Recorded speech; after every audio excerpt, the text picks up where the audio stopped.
तापसी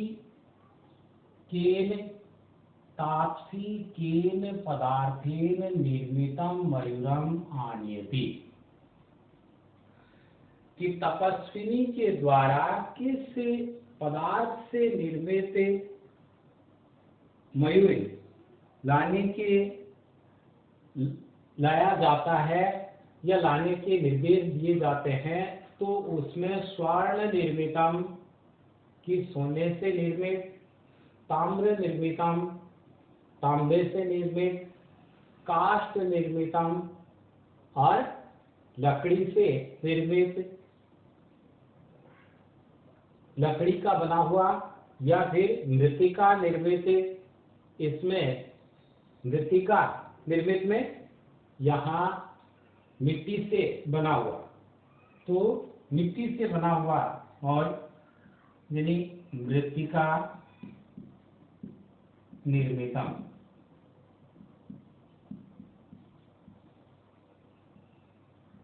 मृत्तिका निर्मितम अर्थात मिट्टी से बना हुआ। ये 5वां प्रश्न। तो इसमें ऑप्शन कौन सा है? घ का सही होगा। ये 5 प्रश्न जो 3 पिछले में हुए हैं और ये इसमें जो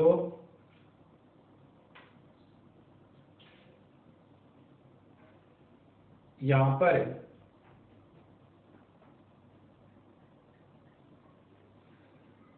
अपने 5 प्रश्न वस्तुनिष्ठ के हो गए। अब वस्तुनिष्ठ के बाद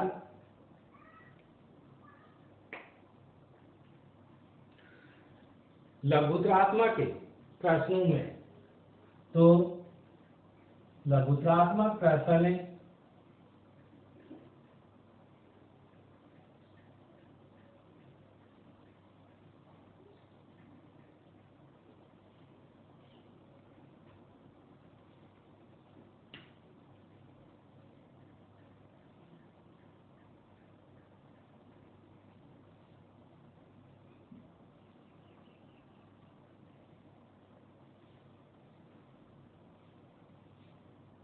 लघुत्रात्मक प्रश्न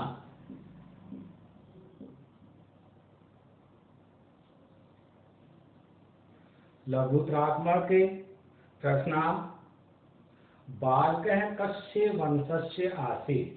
पहला प्रश्न है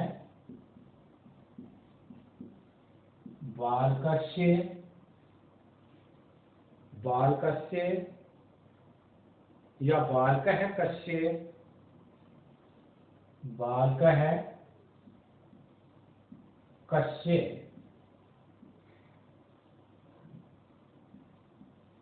वंशस्य बालकः कस्य वंशस्य आसीत्।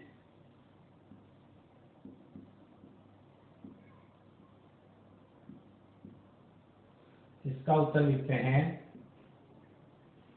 कि पहले प्रश्न देखो, बालक है कि बालक किस वंश का था, तो बालक का वंश था पुरुवंश।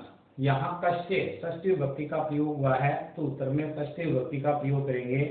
पुरुवंशस्य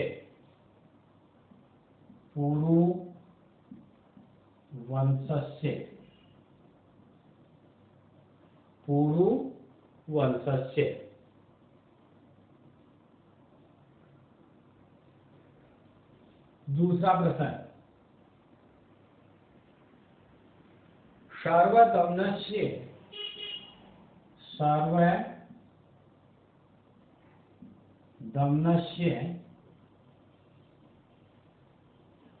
सर्वदमनस्य मणिबंधे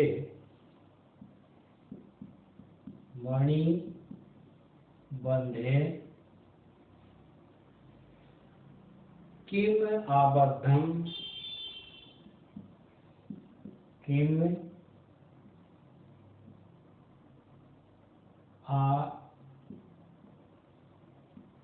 बद्धम आसीत्।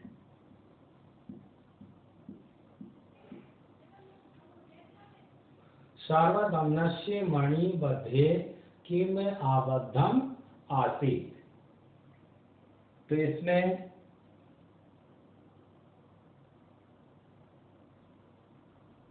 सर्वदमन की कलाई पर क्या बंधा हुआ था? तो रक्षा करंडकम। इसका उत्तर हो जाएगा रक्षा करंडकम। रक्षा करंडकम। बालकस्य पितु किम नाम आसीत्। तीसरा प्रश्न है बालकस्य पितु।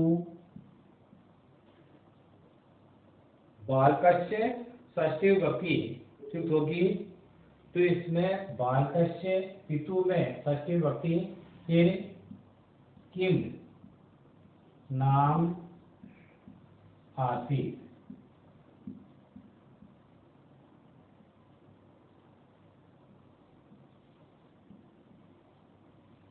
बालकस्य पितु किम नाम आसीत्। बालक के पिता का क्या नाम था? तो बालक के पिता थे दुष्यंत। बालक के पिता का नाम था दुष्यंत।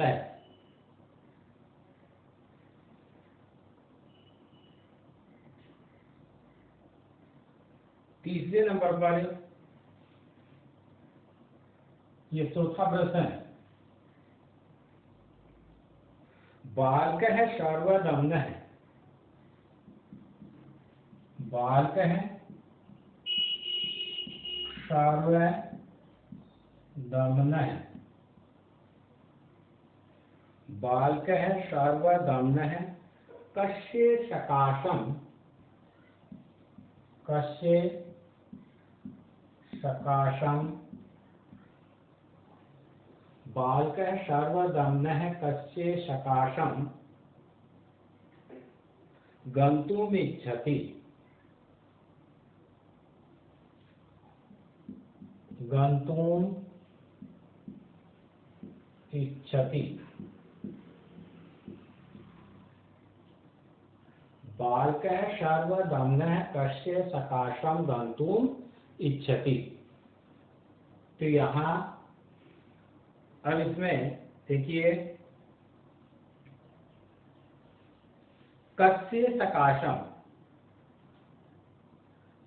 किसके पास या किसके साथ में जाना चाहता है, जाने की इच्छा करता है। तो इसका तो लिखेंगे कि बालक वहां अपनी माता के पास जाना चाहता था। तो मातु सकाशम। मातु सकाशम। ये इसमें लघुत्रात्मक के 4 प्रश्न होंगे। 4 प्रश्न लघुत्रात्मक। अब यहाँ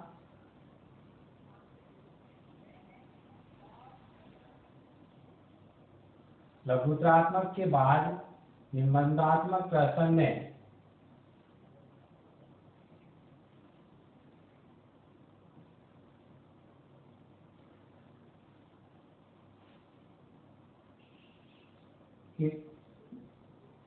निबंधात्मक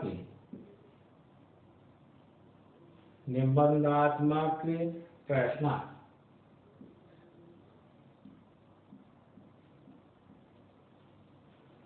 तो निबंधात्मक प्रश्न में अनार्य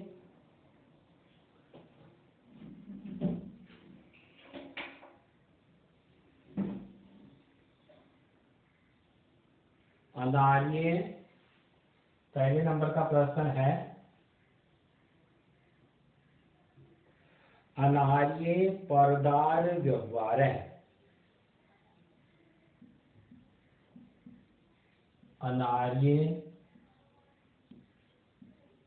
परदार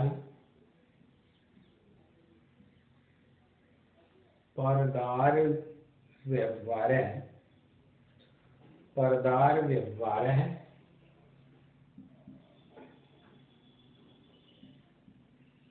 अनार्ये परदार व्यवहार इति सूक्तिम स्पष्टीकुरुते इति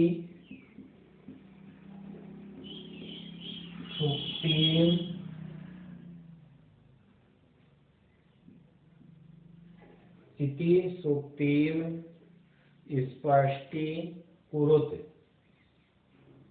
स्पष्टीकुरुते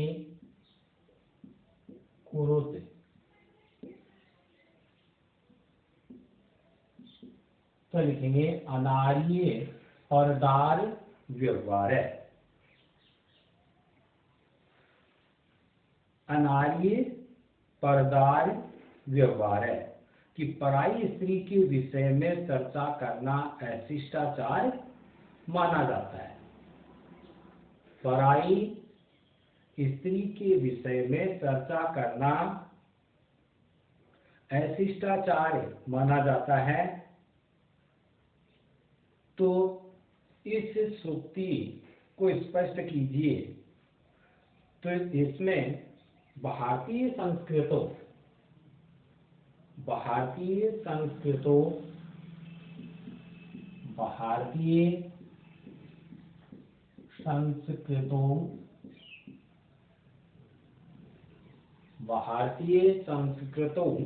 की भारतीय संस्कृति में पर स्त्री विषय चर्चा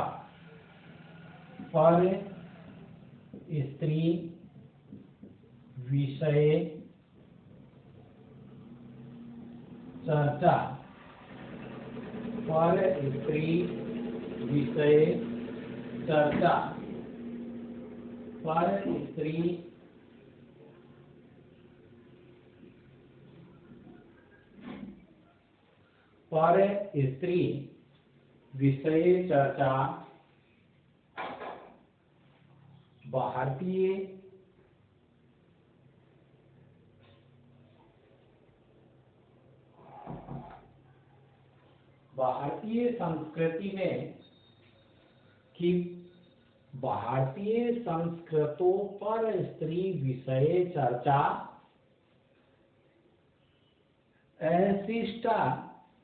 अशिष्टाचारा मन्यते।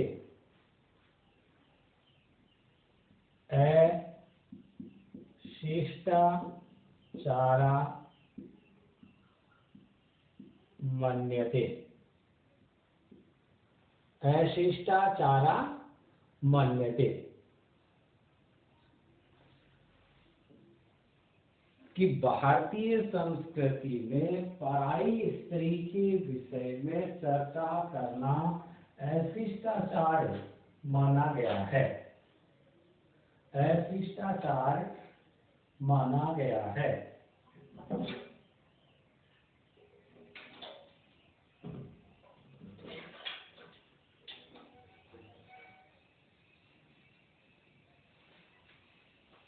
अब इसमें आगे का वाक्य तत्र तु मातृवत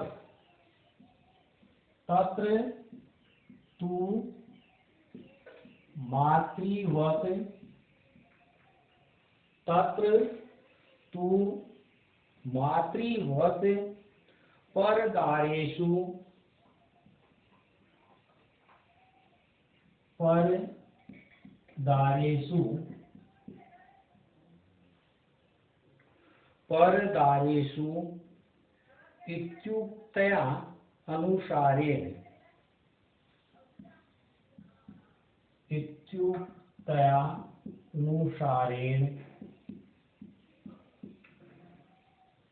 इत्युक्तया अनुसारेण पर स्त्री मातृव्रत पूज्या भवति। पर स्त्री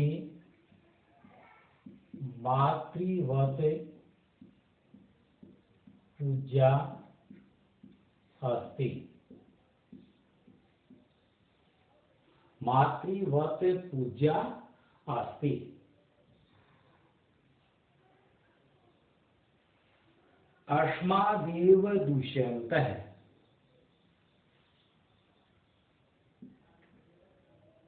अस्मादेव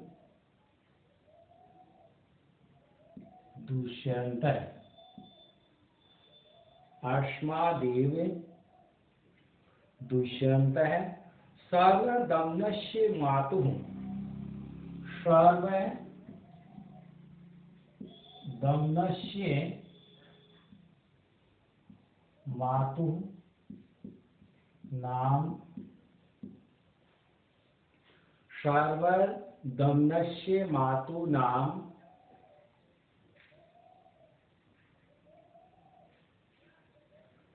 शकुन्तला अस्तीति। शकुन्तला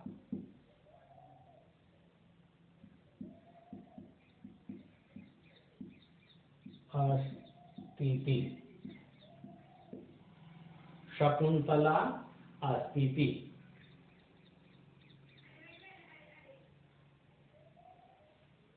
ज्ञात्वादपि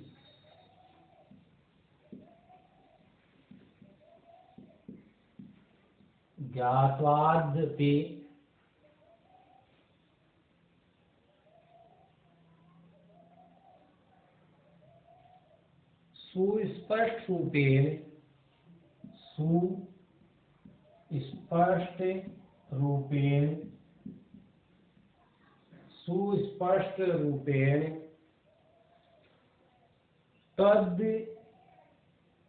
तद विषय चर्चा न करोति।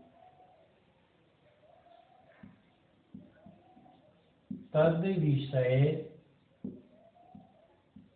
चर्चा न करोति। ये प्रथम जो निबंधात्मक प्रश्न है, अनार्य परदार्य व्यवहार सुक्ति है, उसको स्पष्ट किया गया है में, और स्पष्ट उत्तर में लिखा है भारतीय संस्कृतों पर स्त्री विषय चर्चा अशिष्टाचारा मन्यते। पुत्र तत्र तु मातृवत परदारेषु इत्युक्तयानुसारेण पर स्त्री मातृवत पूज्यास्ति। अस्मादेव दुष्यन्तः सर्वदम्नस्य मातुः शकुन्तला अस्तीति। ज्ञात्वादपि सुस्पष्ट रूपेण तद विषये चर्चा न करोति। कि भारतीय संस्कृतों पर स्त्री विषय चर्चा अशिष्टाचारा मन्यते। कि भारतीय संस्कृति में पराई स्त्री के विषय में चर्चा करना अशिष्टाचार माना जाता है। तत्र तु मातृवत परदारेषु इत्युक्तयानुसारेण पर स्त्री मातृवत पूज्या भवति। वहां तो पराई स्त्री को माता के समान, वहां तो मातृवत परदारेषु पराई स्त्री को माता के समान, वहां तो पराई स्त्री को माता के समान पूजनीय माना जाता है। कि मातृवत परदारेषु पराई स्त्री माता के समान है, इस उक्ति के अनुसार पराई स्त्री को माता के समान पूजनीय माना जाता है। अस्मादेव दुष्यन्तः सर्वदम्नस्य मातुः शकुन्तला अस्तीति। कि यही कारण था कि दुष्यंत सर्वदमन की माता का नाम शकुंतला है। यह जानकर भी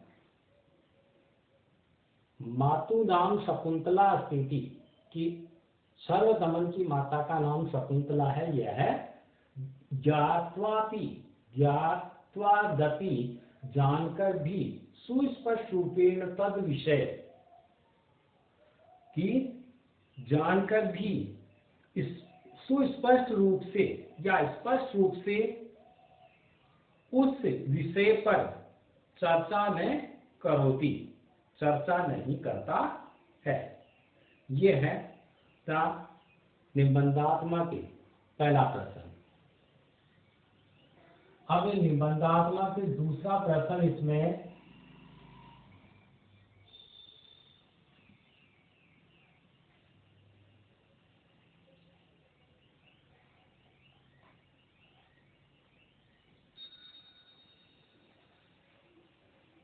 निबंधात्मक दूसरा प्रश्न यहाँ बालकस्य सर्वदमनस्य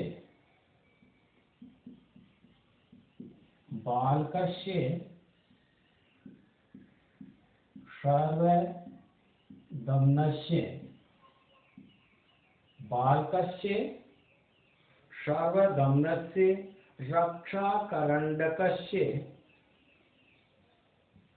रक्षाकरण्डकस्य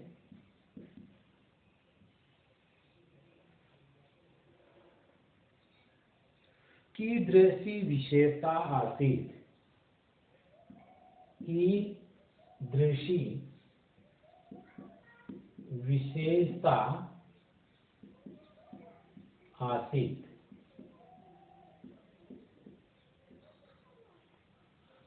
बालक सर्वदमन के रक्षाकरण्डक या रक्षा सूत्र की किस प्रकार की विशेषता थी? तो इसमें तत्र तत् रक्षाकरण्डम, उत्तर में लिखेंगे तत्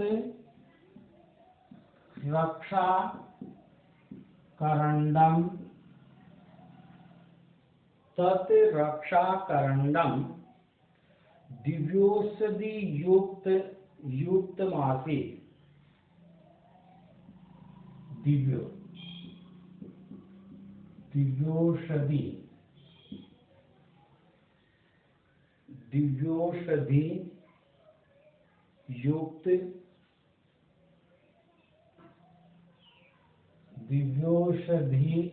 युक्तमासीत्। दिव्योषधि युक्त मासीत्।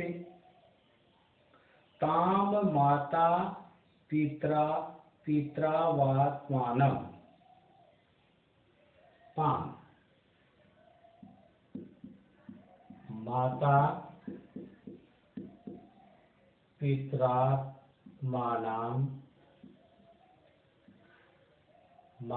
पित्रात्मानं वा तयत्वा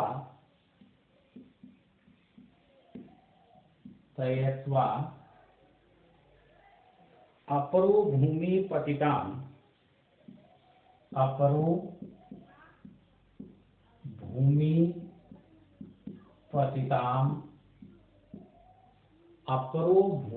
पतिताम् न गृह्णाति।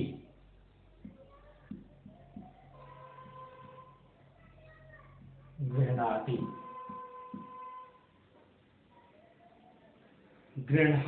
चेद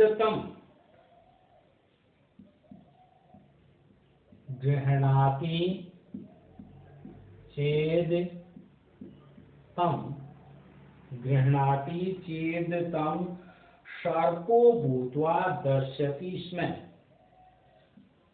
सर्पो भूत्वा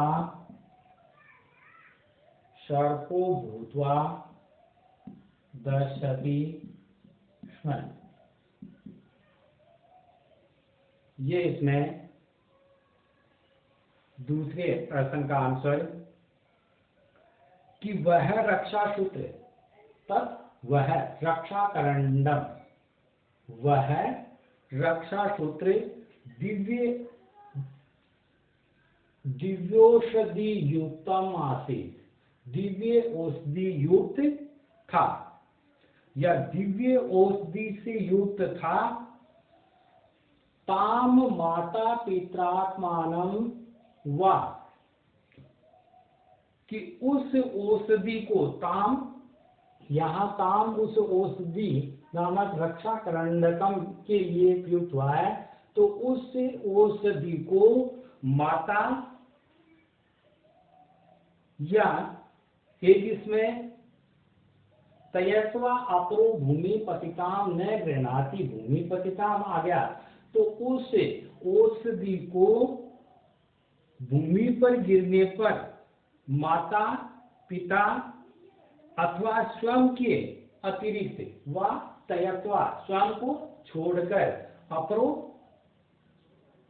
स्वयं के अतिरिक्त या स्वयं को छोड़कर अन्य कोई न गृह्णाति नहीं उठा सकता था। गृह्णाति चेत यदि अन्य उठाता तम तो सर्पो भूत्वा दर्शति स्म, उसको यह सर्प बनकर काट लेती थी। जो औषधि थी वह सर्प बनकर के उसको काट लेती थी। ये अपने दूसरे प्रश्न का आंसर हो गया। अब इसमें व्याकरणात्मक प्रश्न।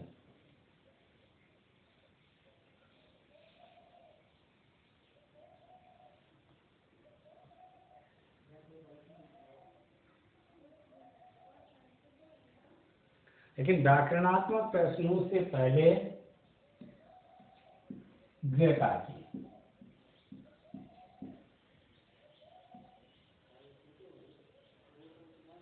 तो गृह कार्य में यहाँ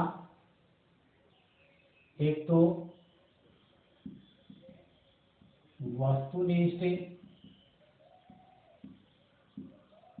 प्रश्न है, ये इसमें 4 और 5 दो प्रश्न आज बताए गए, चौथा और 5वां। फिर लघुतरात्मक प्रश्न जिनमें 1 से 4 तक। लघुतरात्मक प्रश्न 1 से 4 तक। निबंधात्मक प्रश्न 1 व 2।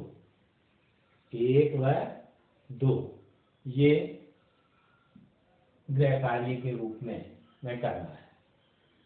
जो प्रथम